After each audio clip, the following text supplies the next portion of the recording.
Hi there, my name is Kendrick, and today we are doing an awesome interview with Annie and Ashley, and the topic is going to be standard ENFP versus jumper ENFP. So I'll get them to introduce themselves first. So let's start with Annie. Hi, I'm Annie. So I'm NEFI, consume, sleep, blast, play, and audio. So masculine, feminine. All right. Ashley. Ashliana, and I am NETE, play, consume, blast, sleep, visual. Got it. So you're both ENFPs, but you could be no further apart and different from each other. So a lot of people are going to be like, what, they're both ENFPs? How can that be? But hey, we're all ENFPs here. So the biggest difference though is Annie is self above tribe and Ashley is tribe above self. So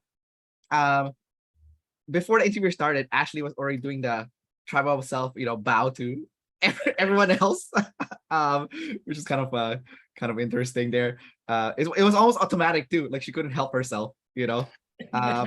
So let's start with that. I'm gonna go with Ashley first, and then we'll go to Annie. Okay, so Ashley, let's talk about that DE, like the tribe above self, like bowing to the tribe and complimenting other people first and focusing on other people as opposed to yourself. Well, part of that is the demon FI, right? Because I don't really pay attention to what I want. I'm always like, TE looking at the spectrum of, ideas and the spectrum of like what's true and what works. And so, yeah, I can't really help but look out because that's just, again, that's how my brain works. So, and also I enjoy complimenting people because then it takes the focus off of me as well. I think there's a little bit of that. And again, kind of ties in with the demon FI, but it kind of sums it up a little bit. I definitely relate to a lot of what you said. We're almost the same type. So yeah. What about you, Ashley, being self above tribe? How does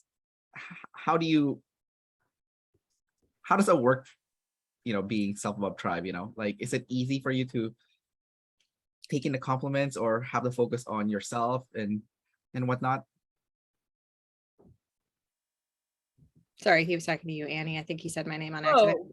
Oh yeah, I said Annie. Sorry, both your names start with A. Sorry. So yeah. I'll tell you my process before we started the interview is that I think compliments quietly to myself, but I don't say them. And also what I was going through just then was like, I feel like I'm not allowed or it's not appropriate, because what I really want to say is that, like, you're so beautiful.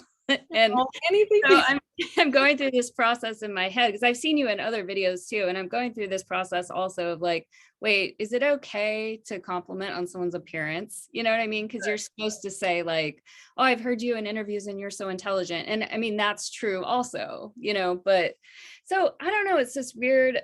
I think a lot of times I compliment people inside myself and I love them. And I feel like that's good enough. Like I have a lot of goodwill inside of me, but I just don't say it for whatever reason, Yeah. Gotcha. Now I want to add more to that question, Annie. So in the classes, they had a video of this ESFP kid with Dr. Phil, and he's self above tribe, right? And he's like, stargazing at like Dr. Phil, which is, it's like a weird FI thing, which we'll talk about, like the weirdness of FI in just a second here. But you, Annie, do you ever feel like there are like a tribe member that you kind of like idolize, kind of like with that example that I just provided, Yeah, it more so when I was younger, because I'm 45 now, so I don't fall into that trap as much, because it is a trap. Everyone is the same. We're all equal, and everyone, people have areas of great wisdom and then they have areas where they're struggling. But yeah, I have a lot in my history sort of looked up to people and thought that they were better than me or they had some special wisdom that I didn't understand. But now that I'm older, I kind of understand that we all sort of have, deficits and then areas where we excel. So I don't do it as much anymore. Yeah. I kind of have a question around that. As you were saying that, I was kind of thinking back to like the DE versus DI, because like growing up, do you feel like you did a better job of kind of relying on yourself first? Even though you might look up to somebody, you might go in first and then go outward. Does that make sense? Oh, absolutely. Yeah. From as far back as I could remember. And I'm incredibly self-reliant, especially like, emotionally, like not emotionally needy. When it comes to the world, when I was single, I was more self-reliant in terms of like, I'll fix it. Like I have my own tools, I have my own screw gun and all that stuff. But my partner is ST. And so now I think when you're with someone for a long time, it's been 14 years for us, there is a kind of interdependence. And so if he was suddenly gone, I'd have some major deficits to deal with. Like, I don't know what to do when the internet goes out. all observer stuff, Yeah. And but then at the same time, I know more than I realize because he's a contractor. I've seen him fix things so many times that I actually have a lot of knowledge. It's just this sort of learned helplessness because he does it for me. But like, emotionally, I feel very self-reliant. Yeah.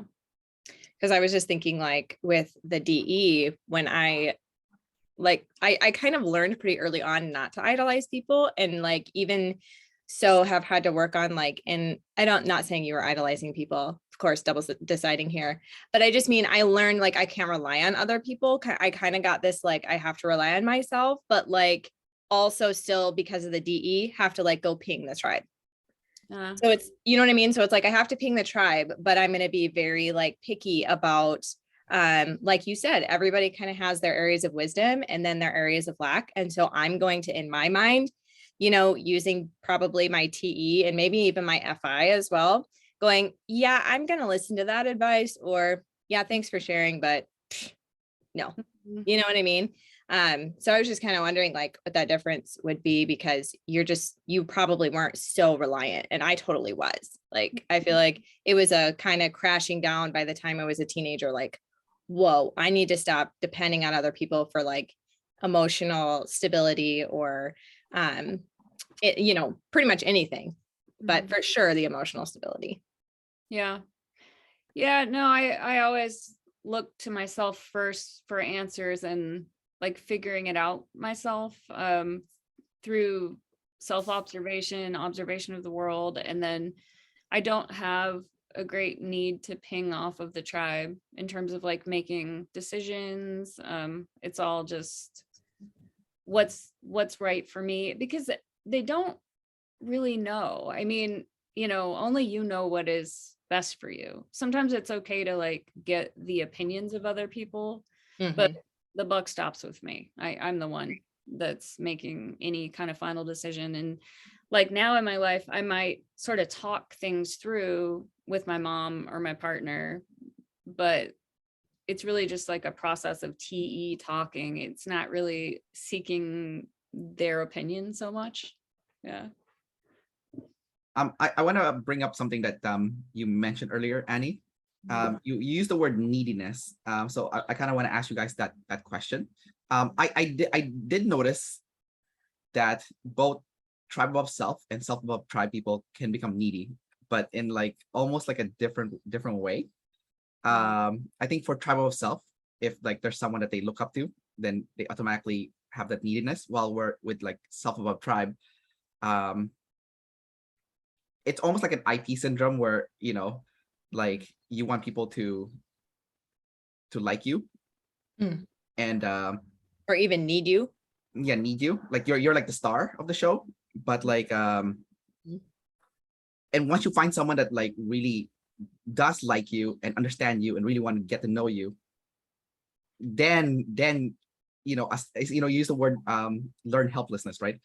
Then over time you start developing that connection, which also ends up being like a need, because that person knows you better than anyone else. So then you kind of, I don't know what the word to use, but like without this person, it's like what you said, then no one else will get you, and then that you kind of become super attached to that person. I don't know if that makes sense, yeah.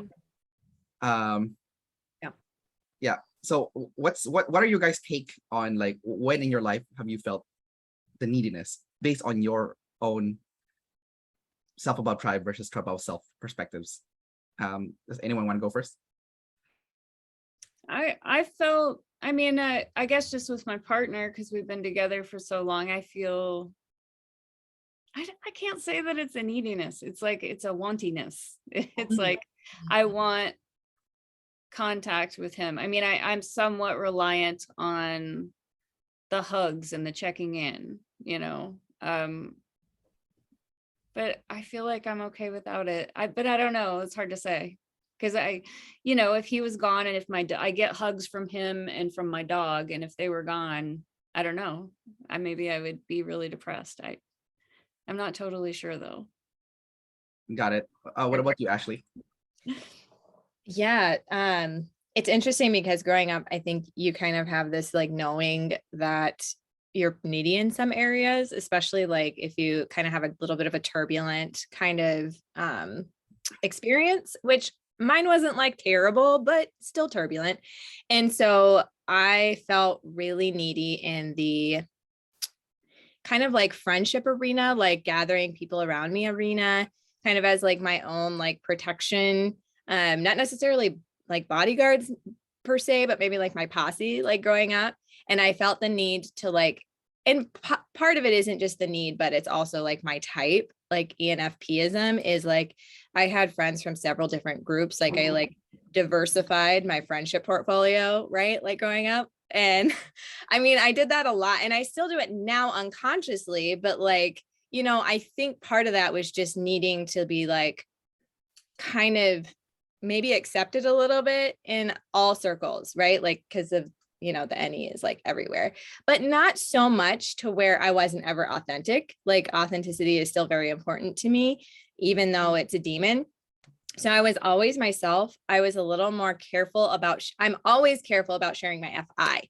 I'll share my TE, right? Like I can make friends real quick with my TE. That's what's really cool about DE is I can share ideas. We can have interesting conversations. And I think most people like are friends with me because they like to talk to me. I don't necessarily think it's because we all have shared values. Because that I usually keep that pretty close to the cuff. And even if I do share them, it's FI, right? So I'm not expecting them to match my FI. So I think that's a really cool thing about being an ENFP is having that ability to diversify in your friendships. But also like my dad wasn't really always around growing up. And so I definitely like fell into that stereotypical trap of like really needing like some kind of male attention, like, but like in a still FI way. Like I had a high school sweetheart for like 5 years, like till my first year of college. And so like, that's another way it showed up for me and it wasn't healthy. So it's not that it was like, oh, this is a great relationship and that's why we were together 5 years. No, it was like an emotional neediness, of like that kind of relationship that was missing. And that's not necessarily all tied to type, but I think that it intensifies it as an ENFP being TE over FI, because FI knew, like I knew, like I would say 2 years in, like it wasn't going to work out. I held on anyway, because it didn't make sense for, you know, a specific amount of reasons. I just was like, screw you, FI, you know? So that's kind of how it showed up for me in my younger years. I also like, I think your masculine NE can already tell it wasn't going to work out. Like you kind of future projected already. Yeah. I literally like mourned the relationship a couple years before I actually ended it because I knew it wasn't going to work. So you ended the relationship? Well, I mean, I really wanted it to work, but yeah, I did end up having to end it just because it got abusive. Got it. But I saw it coming, and that's what's like so sad about the DE is also I had like the syndrome of like I really want to help fix the person. So that's really more type related. I just like wanted to find solutions for this person because, you know, he was in my FI, but also that TE is just like, oh, let's make this work. Yeah. I have a similar thing in like wanting male attention because my dad died when I was 8. And so it's got to be a male, and it's a certain, it's even like a certain like size and shape, like, you know, yeah, sure. Being attracted to like tall, strong men. But I never stayed in a relationship that wasn't working though. Right. Because you probably listen to your FI and you're like, I know this isn't good for me. Right. Yeah. My FI was like, more like my TE was like, screw you, FI, shut up. You know. And I relate to what you said about having diversity friendships, except for myself, I would say more diversity in acquaintances, because I don't actually have a whole lot of experience with friendships. It's been just like one-on-one, very special people, and only like a handful of them in my life. So I had 3 childhood friends that were best friends, like separately at different times. And the last one was in middle school. And so then there was middle school. And then now I'm 45, and I met someone in the OPS community who is now my best friend. And we talk several times a week. And so it was like that long that I only had acquaintances, not really friends. I love good conversations. I love diversity and talking to people with a lot of different like beliefs and backgrounds. Right. But it wasn't, it wouldn't ever be anything like what someone would call a friendship, like not normal. And yet I didn't feel like anything was missing. That's what's hard about, and I don't know if it's like a play last. It's so hard for me to see that there's anything wrong with being play last. Some people will like, some people I think, how do I say this? Because I'm like, I don't want to be weird, but some people I would say would call me their friend and I didn't even know we were friends. Not because I wouldn't want to be friends with that person. So I want to make that very clear. But like, I feel like people adopt me being play first. Yeah. Does that make sense? Yeah. So like, even though there are definitely like, I feel like FI, if you have FI high, it doesn't matter. You're going to have a certain group of people in your head who are your people. But like, I think being play first, like I just get adopted as friends, you know? Yeah. And I think a lot of people think I'm weird. And I reconnected with, like in general, people just think I'm a little weird, but I reconnected with a lot of people from high school that it was a close-knit private high school in Arizona. And I didn't think I would ever see these people again. And then there was MySpace and there was Facebook. And now like we're all, we all know each other. And the feedback that I get so often is, you were so weird and mysterious, and I wanted to be your friend so bad, but you were really unapproachable. Sure. I didn't even know I was doing that because I was just self-sufficient. I don't know. I was just like, I was playing guitar and like learning and totally engaged in my life.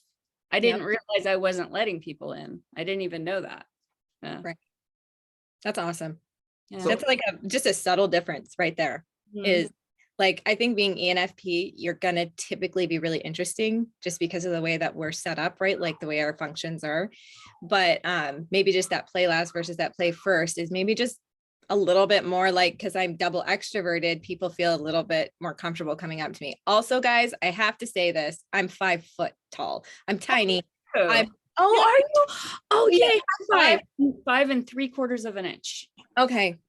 Yeah, you got me beat a little bit. So I feel like that helps a little bit with the approachability, but it's probably because you play guitar. You're just too cool. Maybe. Yeah.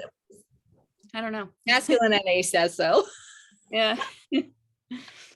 Yeah, it's interesting that that you guys are right that ENFPs in general are very interesting people. So no matter what, people will gravitate towards you. But I like how like Ashli has a posse of friends, and it's like a huge network. And I can totally relate to what Ashli said, because when she was saying all the stuff, it's like, with the neediness now, like you kind of use like the tribe as protection. Yeah. So your FI doesn't feel as butthurt if something bad happens, because you have it's spread it so much, right? Exactly. And then the group is, you said that you were involved in multiple different groups, and and then when you said that, I'm like, oh, that's my life. Like I have so many different groups, if one falls apart, like I'll be sad, but yes, I mean, you're in your FI, they're still in their FI. It's not like you're doing it intentionally to like be, malevolent or benevolent, or what is the word? Somebody tell me what the word is. You know the word is. Anyway, it's fine. Somebody can type in the comments and be like, you idiot, it's this word. It's malevolent. Thank you. So yeah, it's not why you're doing it, but you're just, like you said, it's just kind of like a way to protect the FI, but also because I think NE wants it too. And then DE just throws fire on it.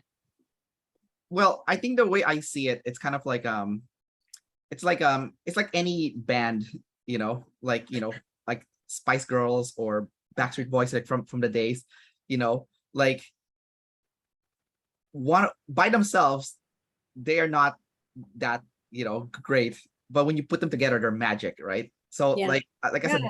that's a DE. That's kind of like how I see it. It's like me and like my group of like close friends, Right. like together we create something magical, but alone it's like missing something, even if there's like, let's say there's four of us, if one of us is missing, there's something wrong. It's not Oh my, quite- I feel completely opposite from that. Yeah. Like if I am sitting at like a go out to eat with 4 people, it's just too many people.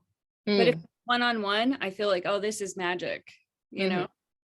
It's like total opposite. It's interesting. And if I had a posse of 4 people, I would like really crave meeting with them individually. Right. yeah, and that always annoyed me with the DIs, because sometimes like my DI friends, they're like, I just want to hang out with you one-on-one. I'm like, what? We're part of a group. Sure. Like, no, they'll be like, I don't want to see them. I'm like, but then I've seen you with them, and I've seen that you've had so much fun when you're with them, especially with the FE people. So here's the deal. I kind of feel in the middle because I love my one-on-one time with my friends, because there are certain people that I'm like comfortable sharing certain pieces of my like heart, my FI, and I'm not comfortable with everybody. Kind of just going back to Annie, what you were talking about, how there's like certain people who are your people. I still have that. But where I get a little weird in with where the DE comes in for me is like, I kind of intentionally don't take pictures of myself like one-on-one with somebody and then post it on Facebook, because then if I haven't seen another friend in a while and I'm visiting one friend more than the other, do you see where the Fairsies is coming in here? That's where I personally get weird. I love both. I do sometimes. The only time that I get a little like, come on guys, let's all get together, is if I have people that I know would click well, but then our schedules don't mesh and then I get annoyed.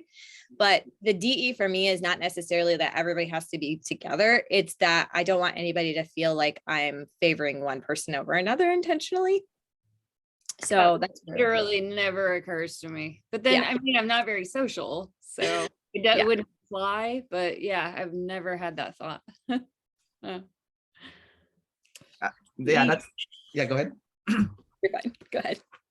No, I just thought it was super interesting. So I think like for Annie, you're like, it's like what you said with the high school stuff. Like you are like that.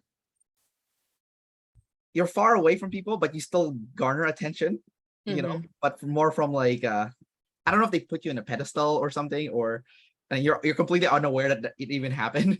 Which now that you're saying all this stuff, I'm thinking now, I'm like, man, I wonder if that happens to a lot of DIs where people kind of like look up to them in a favorable way, but they're not aware of it.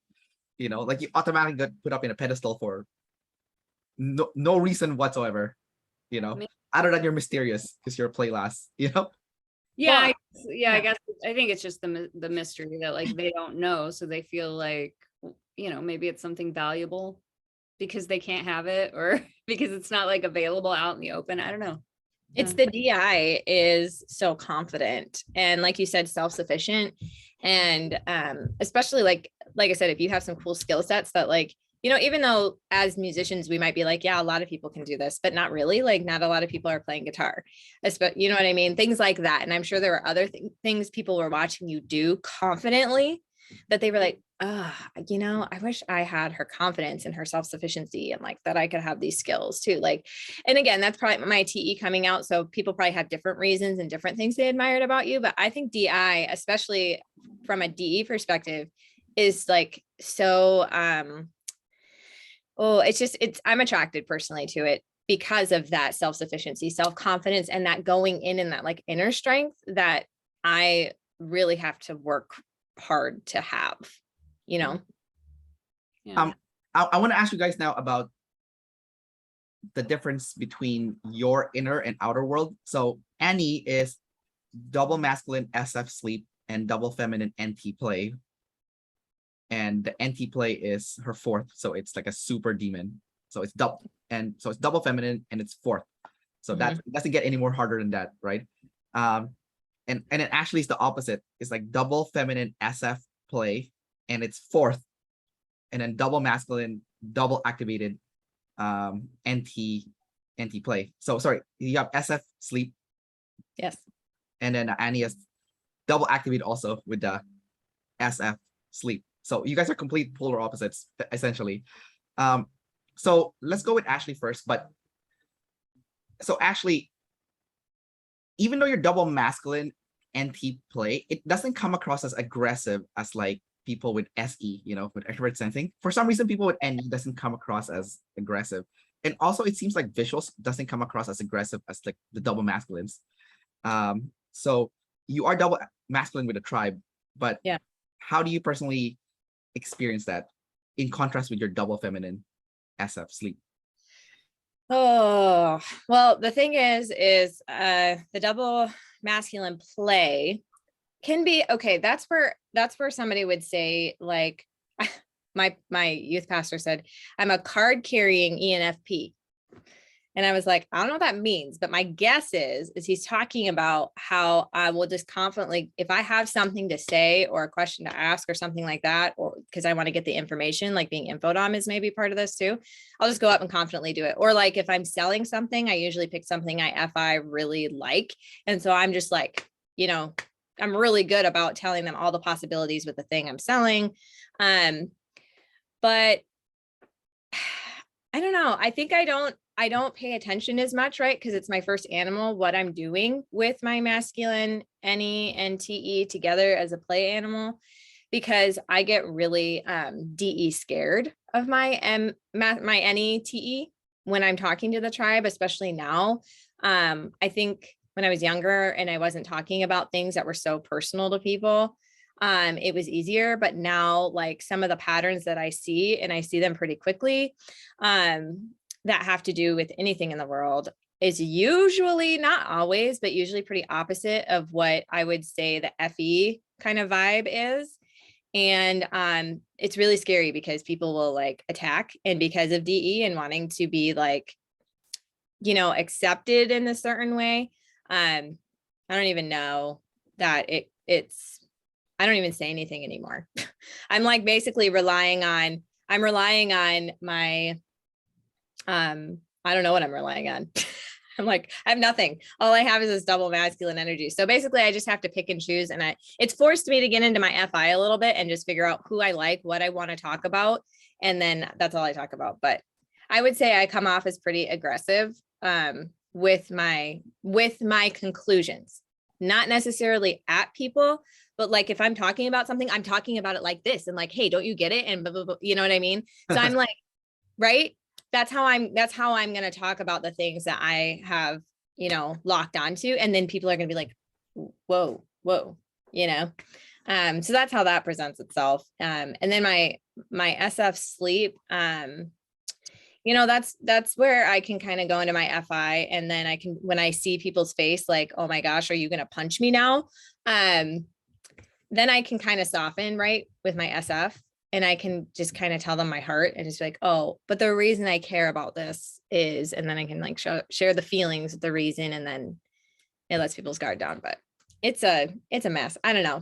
I like masculine NE and masculine TE together because I think it really helps me to kind of project out what's going to happen. And abstractly, I usually get the picture pretty quick, and I kind of know what's going to happen. But like then, because I have no ST, and my blast is third, I can't explain to people why I knew that was coming. And so I can't help anybody with it except me. I was just thinking that like if an ENFJ or ESFJ was talking to you, they would get so self-conscious with your like double masculine NT play. Cause you know, you're like, don't you know this? Like, you know, don't you see? Yeah. You know, and then they were like, yeah, you know, like, Yep. so, and what about you, Annie? So it's the opposite. Yeah, it is really. Like the thing about, well, when I'm talking to someone and I'm exploring ideas, I'm never emphatic or insistent about what the conclusion is. It's always like, I've noticed this and this and this. What do you think?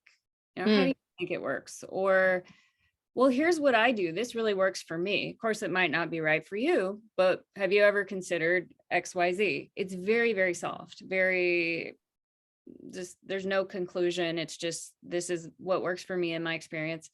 And Right. then in terms of sales, it's hard because I could be a little more salesy. I'm self-employed. So I've been a massage therapist, and then I do coaching also. And the way that what I've come to with both of those things is like all the sales gurus say like, oh, you got to do this and you got to do that, all this like lead generation. And it feels so uncomfortable to me that I'm just like, the best I can do, I think, is just bring up my authenticity and share the sleep. So I'm sharing, I have this very deep, the double masculine introverted world. And so like on my YouTube channel, I'm sharing that. I'm like, this is me, you know, sort of like making myself raw, which I'm pretty comfortable, really open. And it's like, if you resonate with it, you can work with me and you know that I'm available, but I'm not trying to sell you anything. And Yeah. that's how I find clients. And it might be slower than what I see other people like really hustling and like, you know, all this lead generation that just feels so icky to me. And I think that there's some other balance, because there's probably part of me that has a judgment that like, oh, salesy is bad. And I don't think that it always is. I think that it has to be in a very authentic way, but I could use like a little bit more confidence. But the deep inner world is full on all the time, happening all the time. It's like that is the God that I serve. There's the way everything that I've chosen in my life, the way my life is set up, being self-employed, my daily routine is all to have a lot of time in that deep inner world, because that's how I process everything. Yeah, I really want to do what you're doing, Annie. Like, I wish I could do that. Like, just put yourself, like your real self out there on your like whatever website or whatever. And it's like, this is me. You want to work with me? This is me. You know, I'm like, oh, that's, it's like, and yeah, go ahead. In the OPS community, it's been so easy for me to do that on that channel, because that was the one rule from the beginning. I allow myself to cuss when I want to cuss, complain about what I want to complain about. What was harder for me to come to was being authentic in my massage business, because I have this picture that like, I need to be a hippie and I need to, you know, just like be really ingratiating all the time. And like, and now I've just sort of brought the two together, and it feels so much more comfortable to me. And it's just more effective, because you're attracting the people that are really drawn to who you are authentically, instead of the facade you're putting out. Yeah. So you're both double deciders. So I kind of want to ask you guys about the order of how things happen for you. So we'll use this current conversation as an example. So Annie was talking about you know, her channel with OPS stuff, related stuff, but she also has her RMT, or registered massage therapist world. So there's like two different worlds, right? So Annie, you said you don't want to, you said you feel like you have to put a facade on, which could be a play last day, because, you know, play last apparently, according to that interview with Uzair, is like, you know, you lose energy by putting on a facade, essentially. You know, like no one told you to put a facade on, like you chose to do that, right? Like, you know, and I think as a lead, as like a sleep last, I never do that. I just say what I'm thinking, mainly because I'm unprocessed. So, or it could be a laziness thing also. But so because you're both double deciders, so Annie, you're putting on like an image of yourself out there, and you're sharing yourself to other people as well on your other channel. When does the helping people come in? Because you're a double decider still, so there's a part of you that still want to help people. You're not like a pure decider, right? You're not a pure IP, even though you're very close. Because for me personally, like if I were to make a video about myself, like I would have to make like maybe like 30 videos first about other people before I would make like one about myself, you know? Or if I'm talking to people, I want to make it about them, and then in between I'll sneak in a little bit about myself. But it'll be like quick sneak, you know, like here's a little bit about myself. Let's go back to you, you know. So it's not like not like what you're doing. So I'm curious, and I think Ash is doing something similar to what I'm doing. So let's hear yours first, Annie, and we'll go to Ashli. Yeah, I think a lot of DEs maybe don't understand it, or it even sounds really self-centered to them. But the honest truth is that I feel like it's helpful to the right people, whoever's drawn to it, when I share my inner process. And that's basically it. It's like I'm struggling with things, and I'm struggling with them out loud in a very personal way. And people do find it helpful. And other people are probably really turned off, you know, like they click on the channel and they're like, oh, not this girl, you know, because it can be really annoying to some people. But there are other people who say like, you know, I feel like you're speaking directly to me, you know, when I'm really just talking about myself.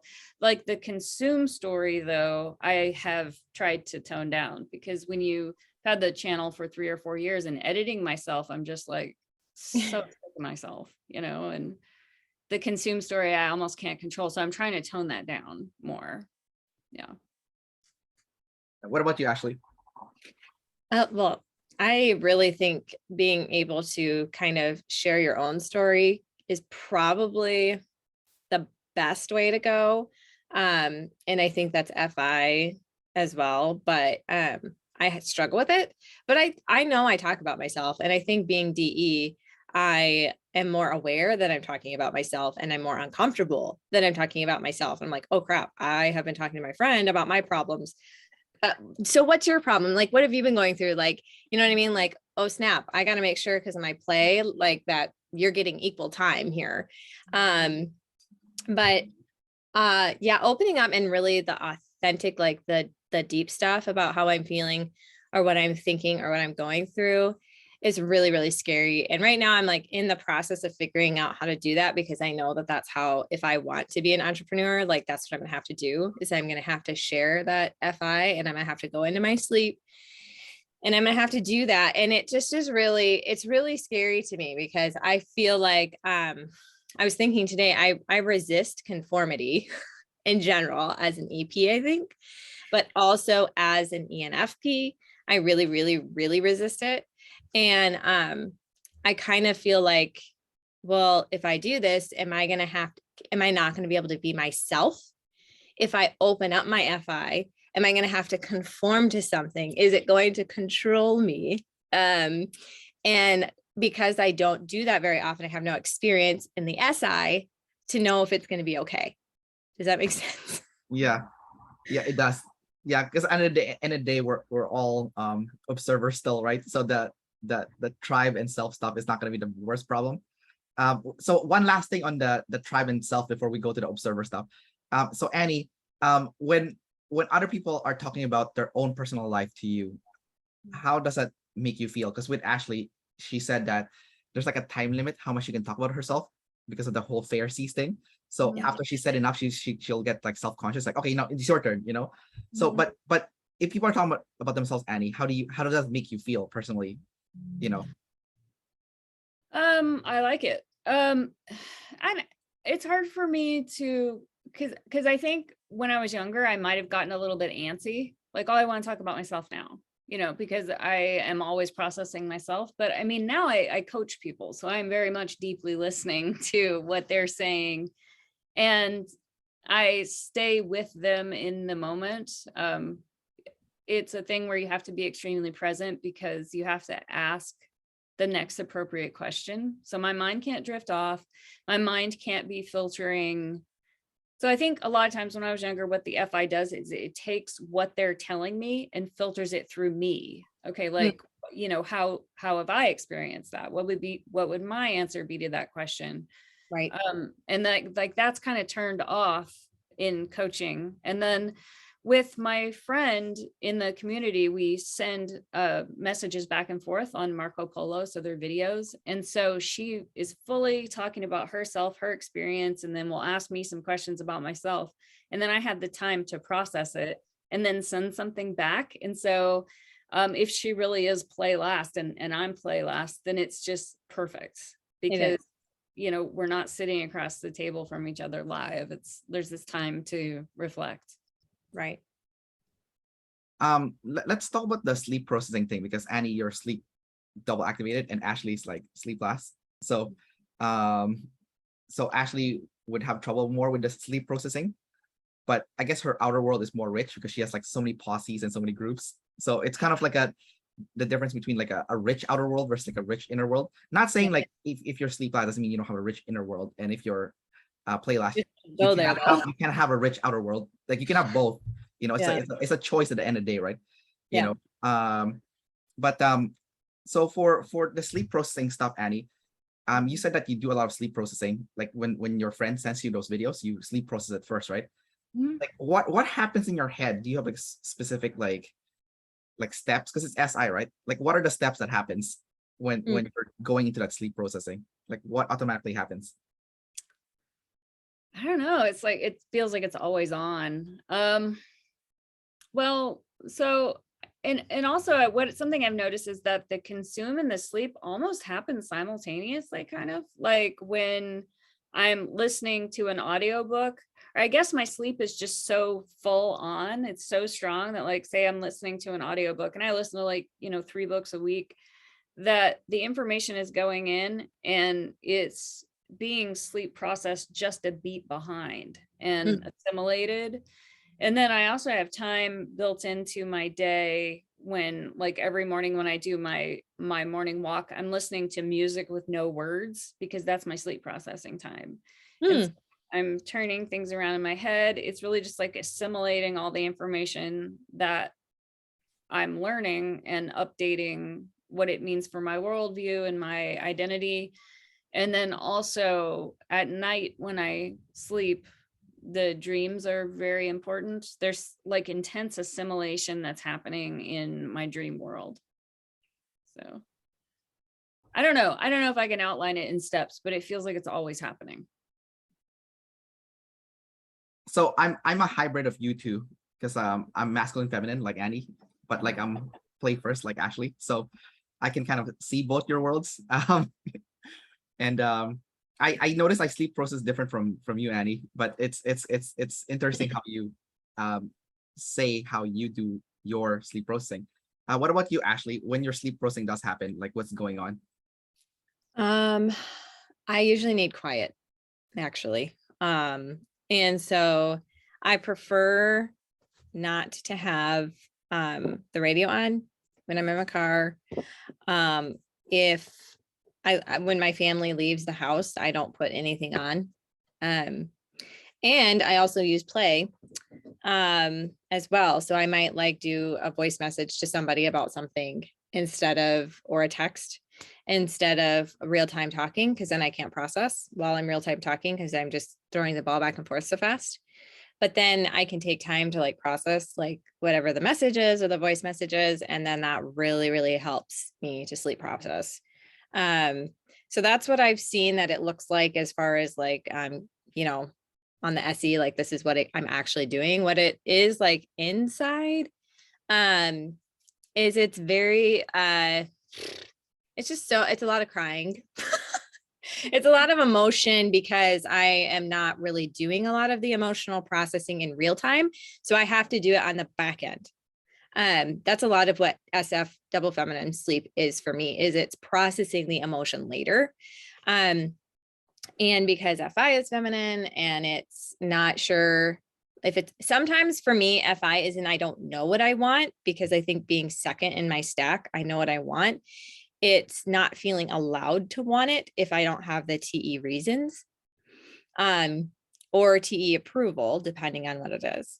And so it kind of feels like that process is me talking myself through what I was feeling, why I was feeling it, why it's okay to feel that way, why it's okay to want the things that I want, and or why it's okay not to know everything. And my masculine NT wants to know why, and it wants to know the truth right now, so that's something that I've been processing for several years, is like, what is truth? What is the truth? Like capital THE. And why is it so hard to find? And why is it that we can't have discussions about what's true and not true? So it's just been one of those things where that's my sleep processing is just like a very emotional experience and reflective. And actually, now that I'm saying it, because I'm play processing here, right? The SI is like what's happened in the past. So it kind of makes sense to me that my sleep processing being last, and also that it's SIFI, would make sense that I would go back to something I experienced and then process it in the present too. All right, so let's talk about the similarities now. And I want to piggyback of what Ashley just said. So we're all ENFPs here. We're even though there's all these differences. You use the word "it happened in the past" with the SI, and I'm noticing with SI that the experience almost feels better when you're looking at it from a nostalgic perspective, as opposed to when you're doing it in the present moment, at least for me. And I think David Chan did mention something like that with the SI for people versus the SE. So I'm curious to hear what your both perspective is with this, because I travel a lot and I really try to enjoy the moment of the travel experience. But unlike my girlfriend, who's double activated SE, she's an INTJ jumper. When we are in the moment, she has like a, you know, what's that word, like deer with a headlight or whatever, the eyes or something like that. Euphoria. Like everything, she's like, wow, everything's so amazing. And for me, I'm like, cool, you know, and I'll just take a bunch of pictures, make a bunch of videos. But then when I get home and I look at the pictures and videos, that's when I can like really like savor the experience, which is so weird, because I'm like, what the hell? Why is the picture more captivating than like when I'm actually there, you know? Which is weird as hell.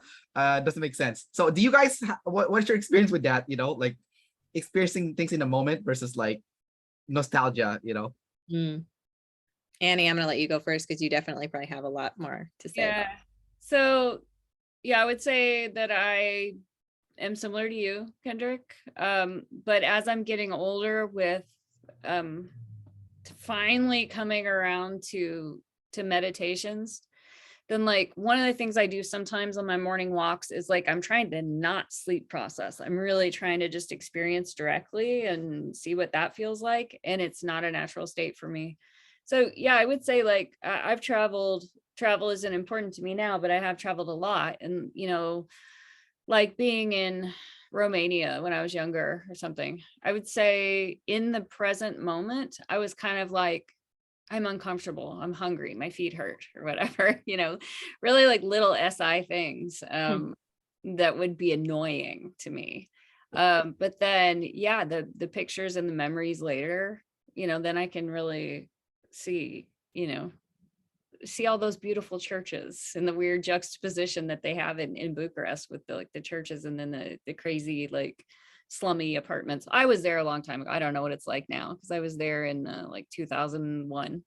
But yeah, I would say similar, and but I could do more SE stuff. I'd like to know what it's like to be in the moment. Yeah. Ashley? Yeah, I relate to that a lot. Like the SI is very bizarre, because even like any of the moments that I've had, like you said, they just feel better looking back. Like I lived in Hawaii for 3 years. I can like literally same story. Lived in Hawaii for 3 years, was like kind of in the moment sometimes, like experiencing things. Like I obviously took pictures with my mind and have like memories that I cherish about it. But there was like so much chaos going on. Like that's when my parents got divorced and we left from my grandparents. I was like 10 to 13 when we were there. But like now looking back on it, I can like close my eyes and just like see the beach and the sunsets and then the boat rides and just, you know, remember riding my bike in the rain and like really be able to savor those moments and like experience them in like a much fuller way now than even I did then. And oh, that's weird. And then also I kind of think that leaves you like, even when I was talking about some of my high school sweetheart, there was a lot of like damage that was done. But even those moments, it's like are better like looking back than now. It like kind of has that like pining effect. You know what I mean? Like for something in the past, because you in your mind make it better than it actually was. And thankfully, like I know that about myself, but it it is a bizarre thing, in my opinion. It sounds like what the NE is doing is like you're taking your memory from the past, the SI, and then the NE is adding fantasy into that memory. You know, Yes. which is Yes, it is. it's ridiculous. It's so ridiculous. Because I can relate to what you guys said. I can do that for the future too. Like I can imagine something that could happen and possibly be, and fantasize about it and how great it will be and what the experience will be. And then the moment comes and it's totally not even close. Yeah. At least to the emotional experience, like it might in the SE be what I imagine, but the emotional experience isn't even close. That's so annoying because like the past and the present are so vivid, but the what is a letdown. It's kind of sad, you know. For the past and the future, yes, and then yeah, compared to the past and the future, exactly. Yeah. So like I said, I'm a hybrid of you guys because like me and Annie share the same sexual modalities. So you know, double masculine SF sleep. When I'm traveling and I go to a new place, I'm a snob inside. Like, I feel like an asshole saying that. Like I sometimes I go around because it's double masculine. I'm like really aggressive with like what's cool or what I like.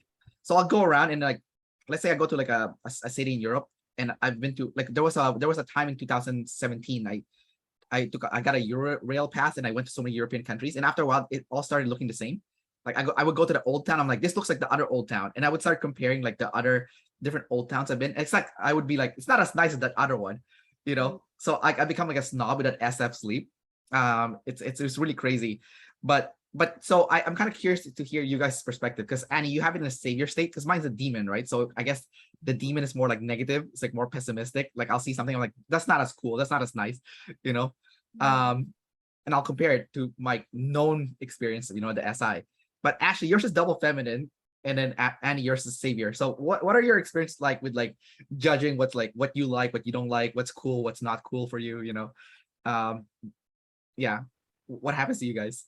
Like Annie, is yours pretty, like, do you relate to what Kendrick said? Is it pretty immovable, or?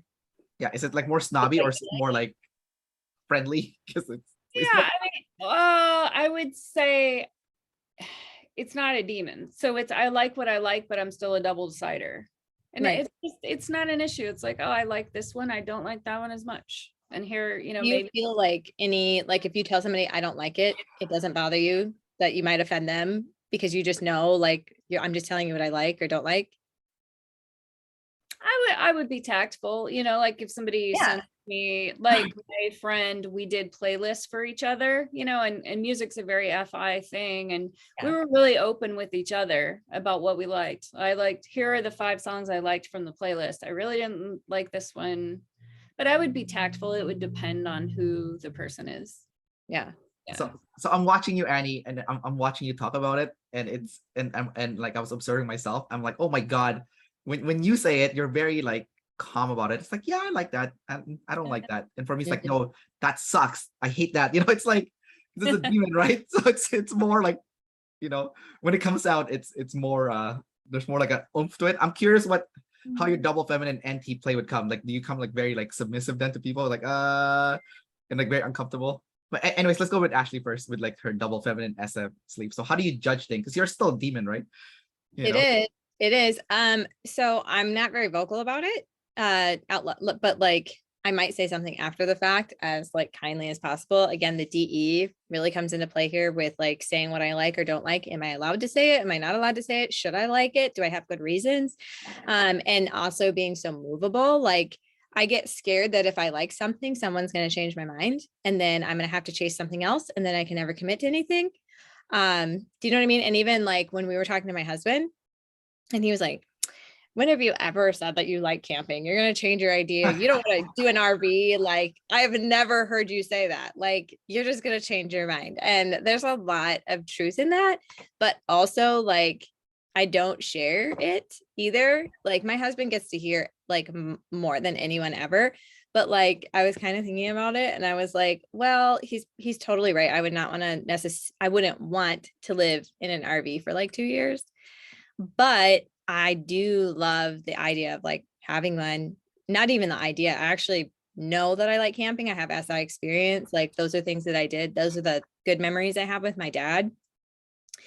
And so like camping is like nostalgic to me. So even if he's not there, like it feels like a really rich experience to like be out in the outdoors. And he probably doesn't 100% get that because like we've had babies and we haven't gone out and done that, but it's just more movable and a little bit. I mean, I still will be like, no, I like this. If I have TE reasons, guys, I think having masculine TE helps my FI, because if I have masculine TE reasons, I'm not going to move my FI. But if I don't, that's where it's movable. And then also it's either I'm not allowed to say, or if I don't have the reasons, I have to come up with reasons why I like it. So I think that's how I'm experiencing the SF, are those three things. All right, guys. So for this last part, I want to get you guys to ask each other questions. So you guys are polar opposites. There must be something about the like how the opposite world. So basically what I'm trying to get at here is we're all ENFPs here, and the way Ashli and the way you, Annie, are experiencing the world, you're really only, it's like you being a true ENFP, your true self as an ENFP, you're only seeing like really like half of it maybe, or like 3/4 of it. So the other half is right in front of you, and they have that world that you don't have. Right. But you can have it. So that's like the interesting thing, right? So if you want to be like the complete like superpower ENFP, whatever, the answer is right in front of you. So what do you guys have questions for each other in terms of like what's like the other world like, and like how can you take in some of that stuff for yourself to enrich yourself as like an ENFP and like really get a chance to really use all 4 of your animals, all 4 of your functions and whatnot. Right. Yeah. Ooh.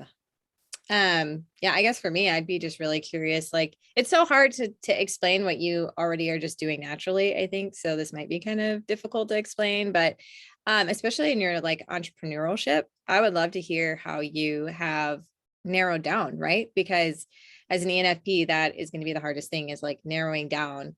Or did you like take advantage of your having, it would be double activated SI, right? SI and FI.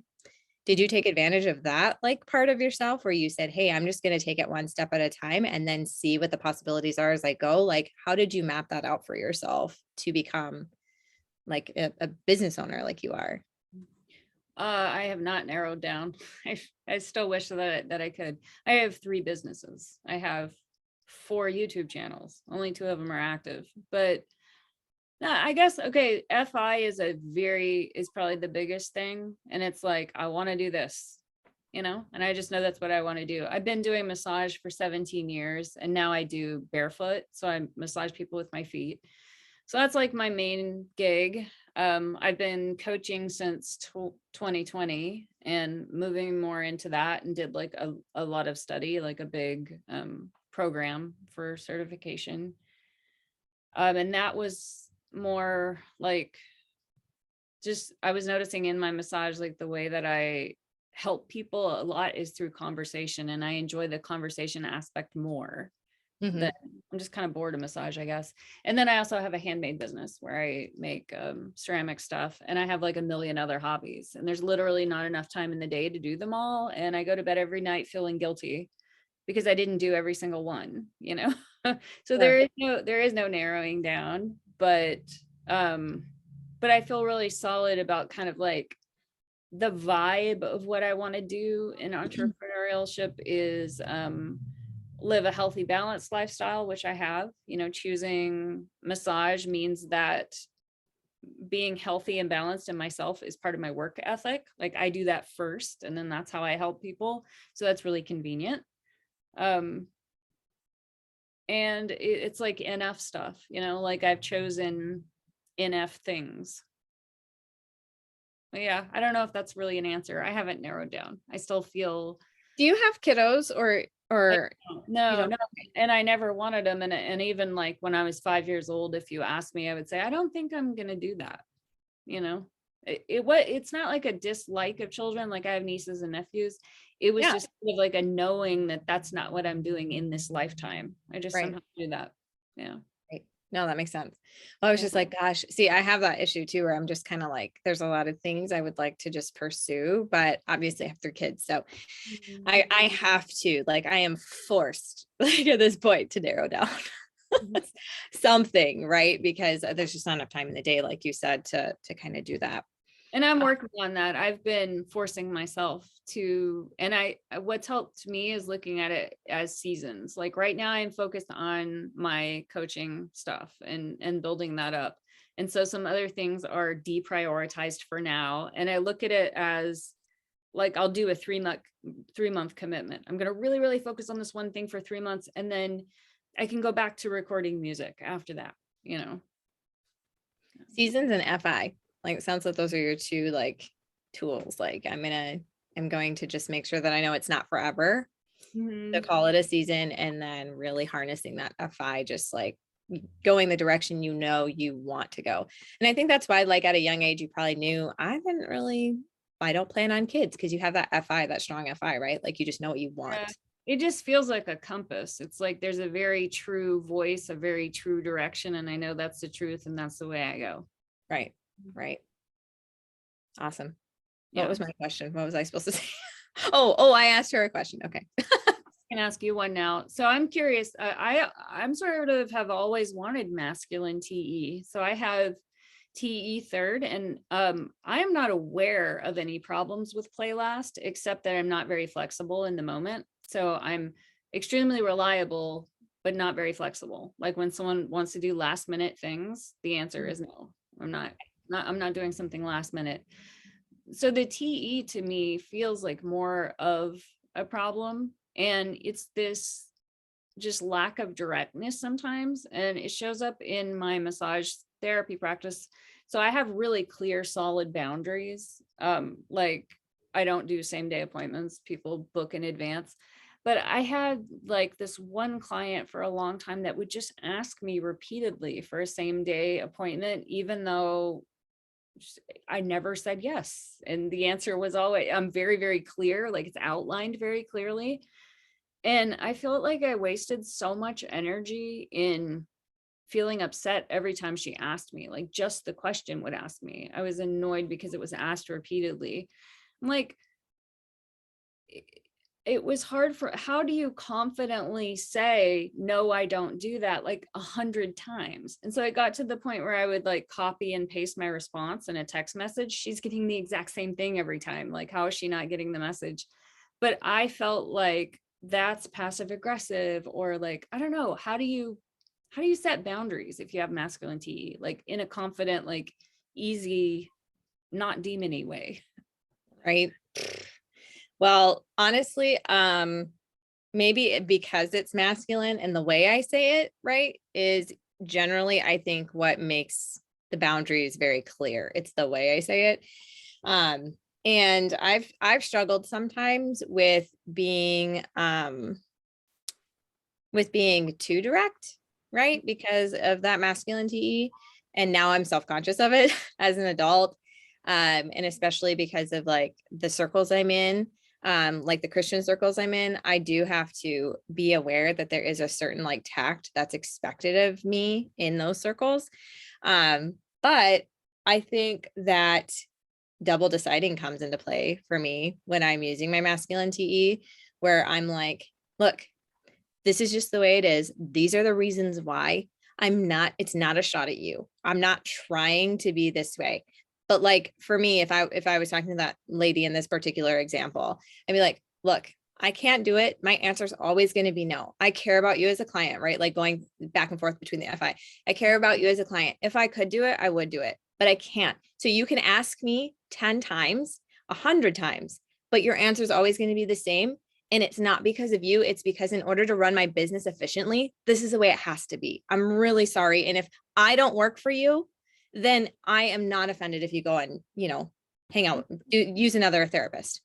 I just can't bring myself to say that. See, I know rationally that is the correct response, but instead I can't bring myself to say my answer is always going to be no. but I do copy and paste the same thing, like hoping she'll get the message. But Sure. you just said that so confidently. Like, I don't know why I just get kind of like shy and like I'm not allowed to set boundaries like in a masculine way, you know. Well, I wonder if you can like harness your masculine FI on that somehow. Like, I don't know, because I gave the reasons, right? Can you My give like masculine SI is nasty when it finally comes out extrovertedly. It's always just like, you know, it's not pretty. Yeah. the FI in general is like that. Yeah. Like you're FI. right, masculine FI even more so. Oh Yeah. man. You know what, Annie, when you're telling that story, I was just thinking to myself, you know, with my, because like, you know, we have the same sexual modalities. Like I wouldn't do it the way Ashley would do it because it's a little bit too aggressive for me too. Because I'm feminine. I have feminine. That was being nice. No, but like for me, I would like, oh, that's kind of mean. I would not say it that way. But like, I mean, the double decider thing obviously helps it, right? But I'm like, ugh, that's kind of. But for me, like, but for me, if I was in your situation, because like I would still be able to like fend off that person, but in a different way. Because like for me, I would use my NT instead. So I would be like, yeah, I can certainly offer you a 1 hour same day massage. It'll just cost you $1,000. So if you're okay with that, you know. Ooh, I like that. I tried that. Here's the secret. When an hour booked in advance costs 75, but same day costs 500, they think that the more expensive one is the sex thing. They always think that. Oh, this is a male? This is a male client? Oh, no, this one is actually a female. But when I've had that on my website, like, yeah, you can do a same day appointment for $500. They think it's a sexual service. It's, yeah, why don't you be an info dominant then? What do you mean? Just like just be straight up like this is just massage. No. Nothing, oh yeah, no, I do. I don't. Nothing weird.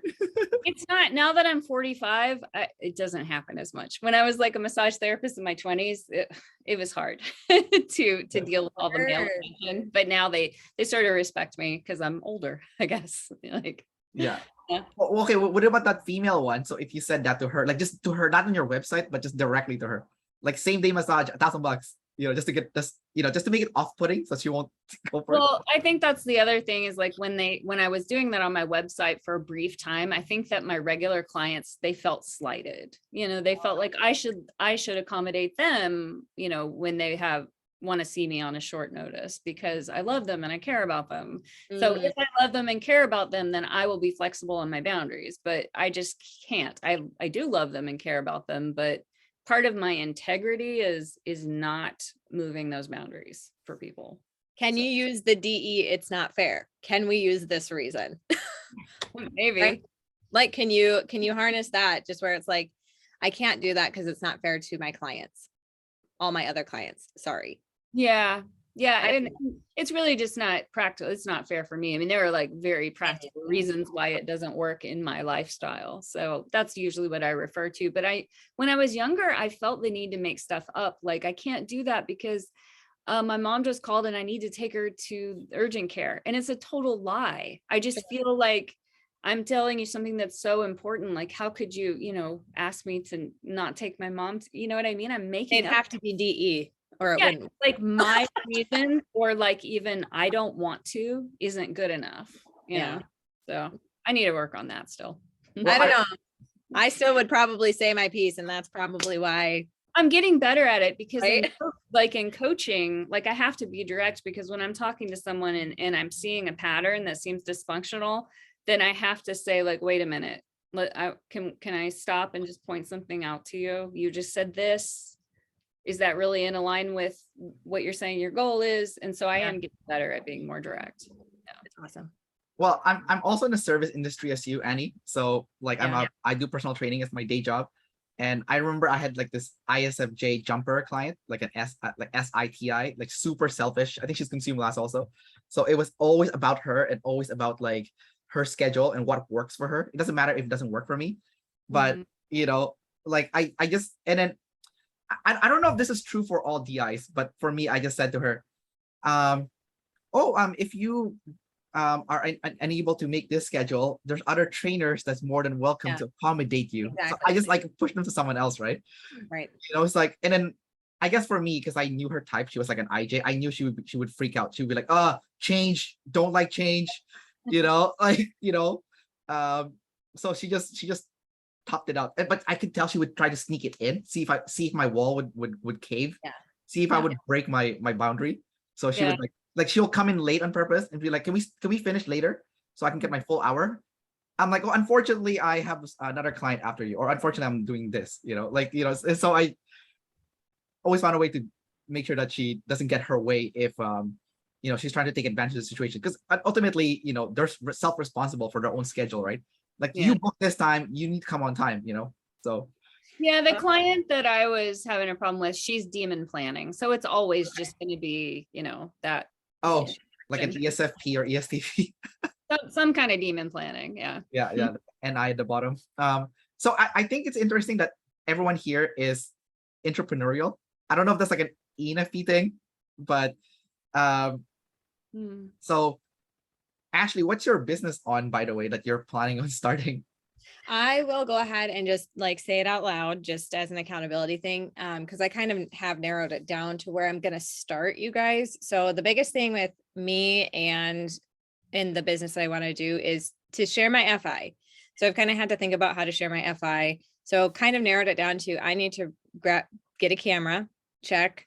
I need to practice some photography skills, check. Perhaps use that as a side hustle to start so that I can actually get good at taking pictures. Okay.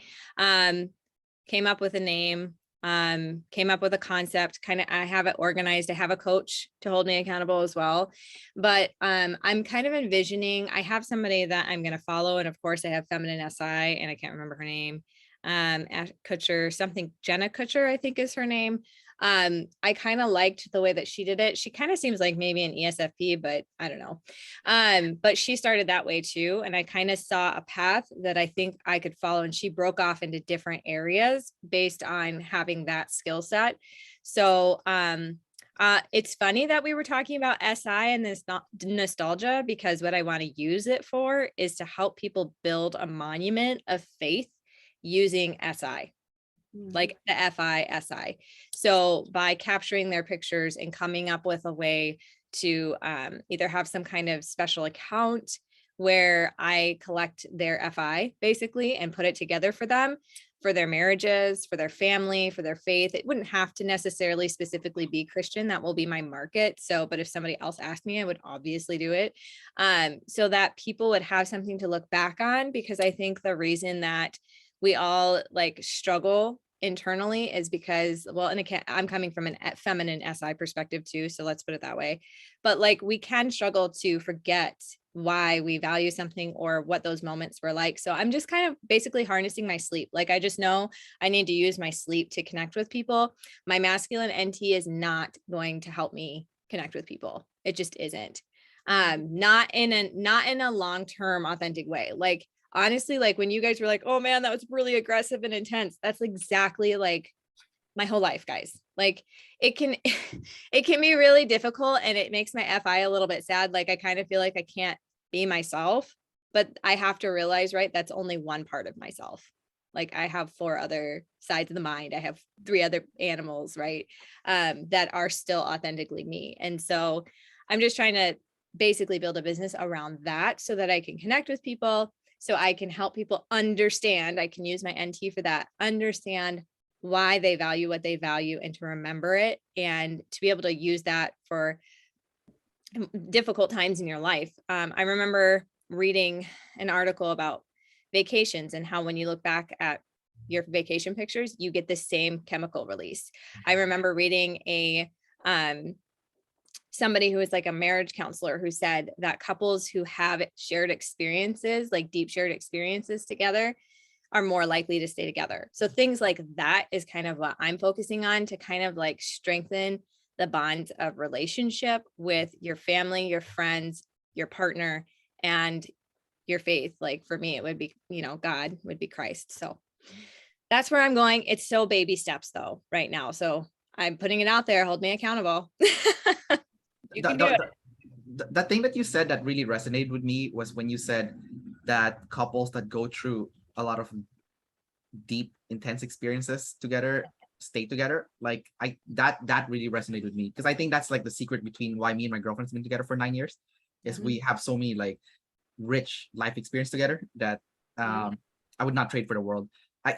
some of them like seem bad in the hindsight, but like now that we're here, I feel like, oh, if we never had all those like conflict in the past, that was really intense, you know, because that's still a shared deep experience, even though it was intense, even though it was like conflict, but because we resolved it together, you know, as a team, yeah, now we're where we are right now. One thing I wanted to add though, with what you said, Ashley. So when you said like, you know, the aggressive view is just one side of you, I honestly like to hang out with like masculine TE people, because like I feel like it's more of a balance, because I'm feminine TE. So when I hang out with like a masculine TE, it feels right. It just feels right. Like I don't know what to say. Like I have friends who are like ISTJs with masculine TE. When I hang with them, it feels right. So they'll use their masculine TE on me, but then they'll become like a feminine FI, and they become like all like emotional, and then like it's really funny, and they're dudes too, right? And then and then they'll like rely on me for my masculine FI to like give them the strong like emotional support, right? You know, and then because like they're like getting like really insecure, you know, like they'll shrivel up and stuff, and so I don't think you need to change you. I think, you know, just like, you know, like some of your audience will be like feminine TE, like with Annie, for example, you know, and it's like for her, it's like, wow, that's cool. I like the masculine TE, you know. I want it so bad. Like when I heard her talking, I was like, that's who I want to be, you know, in my business, especially. It's very useful. Yeah. And also to add into what I was just saying, like I interviewed this woman who, they were like an ENFP and INTP couple. I don't know if you saw that one. She was also a visual ENFP, but she's like a self-about tribe version. Oh, are you talking about, she looks like a lioness. Is that who you're talking about? Yeah. Have you seen that video? Oh yeah. Oh my gosh. Yeah. So I don't know if you saw me interview her husband. I didn't see that one yet. So he's INTP. Yeah, he's a sleep, blast, play, consume INTP. He might be watching this, so hey Nathan. But anyways, so I like, so you know, with like if you're like an IP, it's kind of hard to impress you, because so he was so impressed by her, like so like you know, TIs people, they love to use the word respect. He's like, oh, I have so much respect for her, you know, because apparently she started her own business and got to the point where she was making more money than him.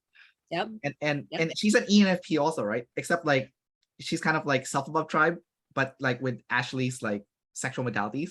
That double masculine anti-play made her so much money. It was ridiculous. Right. It's like a superpower. And like when I you know, like she was doing like high end, I think it was like photography or something like that.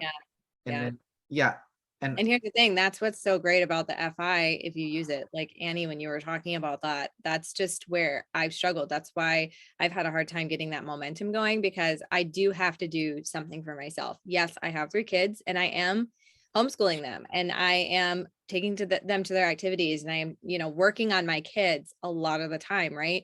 And same thing with my husband, like checking in on him and all the things, but it's like, oh no, I really need to do something for myself, or I'm going to have nothing left to give. Like I get to this point where I'm just like, I'm just empty, because I'm not doing anything for myself that I'm feeling proud of. And I do feel proud of my kids, don't get me wrong, but they're like, it's interesting because like, I don't know what this is. I'm pouring into my kids, but it doesn't feel like when they do their thing, it's not me. Like they chose it. I didn't choose that for them. So like if somebody tells me I'm a good mom, I'm like, no, they just chose to listen. That's like their thing. Like they're the ones that are good. You know what I mean? And so it doesn't feel like necessarily my thing, even though that's kind of a big part, like a big piece of the pie of my life. So that FI really, I have to access that. Like I have to do the work, and that's what I'm doing. One last thing, guys. So since we're all talking about like entrepreneurship here and stuff, I've been studying everyone who's like kind of been successful, who are like an EP type of like at entrepreneurship and stuff.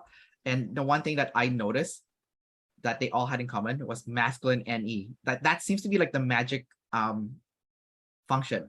And it's not like masculine NI. I feel like masculine NI is more of no offense to masculine NI people, but I feel like it's more of a liability than an asset. I think feminine NI is better because it's more flexible with the planning. But masculine NE is a different beast, right? Because you are aggressive also with the planning, and you can see the multiple different pathways to choose. But because it's masculine, you're more confident at which one is the best one.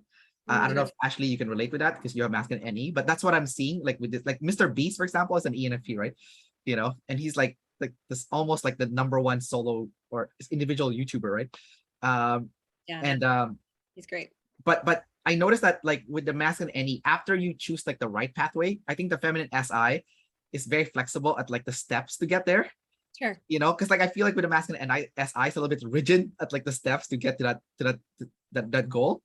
Right. So I think you need to be more flexible with the steps, but like the North Star needs to be more like aggressive, like more like confident. So I don't know if you agree with that, Ashley, but like that's what I'm seeing. So exactly. And like I said, that's why it's all about the FI. Like Annie said, like that's how you can harness, like as an ENFP, like you have to harness that FI, because the narrowing down is just so hard. But if you do have that FI narrowed down, or at least like 3 businesses, that's great. You've narrowed it down to 3, girlfriend. Like, please high five yourself. I'm just saying, like, that's awesome. Yeah, but I'm always aware of the things I'm not doing that I want to be doing. I want to do everything. So. But you at least did choose 3 still. And as an ENFP, like the things that we're interested in, that's amazing. I'm not trying to DE. I really mean it. I do have to ask about, I know this is a little off topic, but I just realized when Kevin got typed, we're both married then, right? To ISTPs. Mine's not or official. Partner. Yeah. Partner. Mine isn't official, but yeah, I think he's an ISTP. And when I watched the Keanu Reeves thing, I was like, that's exactly like him too. I feel like he could be the same as Keanu Reeves. Yeah, possibility. That's interesting to me. Yeah, you guys are interesting. You guys dating an IP type, like, or like something like that, because like I'm in a traditional like ENFP INTJ relationship. Like it doesn't get any more cliche, you know. Yeah, I like it. ISTPs apparently, so I do too. I mean, I'm attracted to them. Just, you know, I think it's the SE, and like Kevin has masculine TI and masculine SE, I think. And yeah, it just, yep. Your husband is extroverted to the max, Ashley. Like he's more extroverted than I am. He's so extroverted, it's crazy. He's the most extroverted person I think, like one of the most extrovert people I've interviewed. So all right, guys. To wrap this up, so basically what we narrowed it down to is the FI, right? But there was an interview a while back. I wasn't involved, but I was watching it. They brought it into the class, you know, all like the double feminine, I think, consume sleep ENFPs. And they said that like as an ENFP, you can only really narrow yourself down to who you want to be. So my final question to you guys to wrap this up, this interview, is who do you want to be? Like, you know, like who do you want to be as a person? Let's go with Annie first, because I know she probably processes already a long time, and this gives Ashley some time to process it, to buy her some time. So go for it, Annie.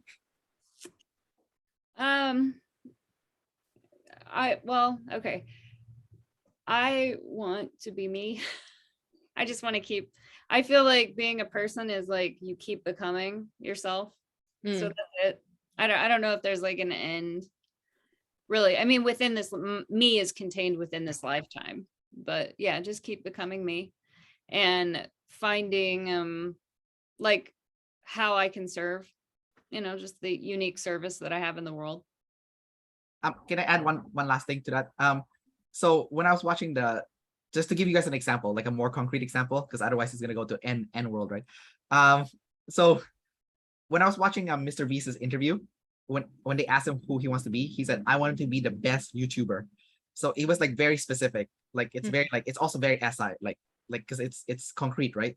But his identity was strictly tied to like that one thing, the best YouTuber. That's why he's becoming the best, because he put all his energy into that one identity, the best YouTuber. So if we were to be more concrete, Annie, like not trying to make fun of you or anything, I kind of am, but I mean, that's that almost is like meaningless to me. Not it doesn't have to be business. It could be like anywhere outside like life. Yeah, but well, I mean, I guess I want to be the best coach that I can be. You know, I want to help people the best way that I can. Yeah. All right. Yeah, I can't be any more concrete than that. The concrete seems irrelevant to me, sort of. It's I just find it interesting, like the Annie refuses to super narrowed down. There's like a fear of, is it missing out? You know, I don't know. Yeah. What about you, Ashley? Definitely a person of integrity is really big. And as I'm moving forward, I want to be somebody who reminds people of their worth and their value and their significance in life.